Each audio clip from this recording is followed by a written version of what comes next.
Back to on USD daily analysis by IFX on Friday guys, we were buying this, we hit our target. We are consolidating at that area guys. Remember guys, we are in over a bearish trend.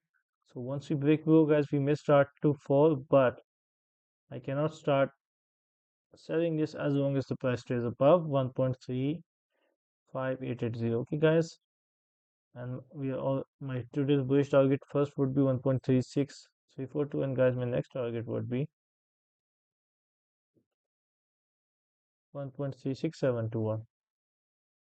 These are small targets as compared to Friday, I know guys, but that's how it is.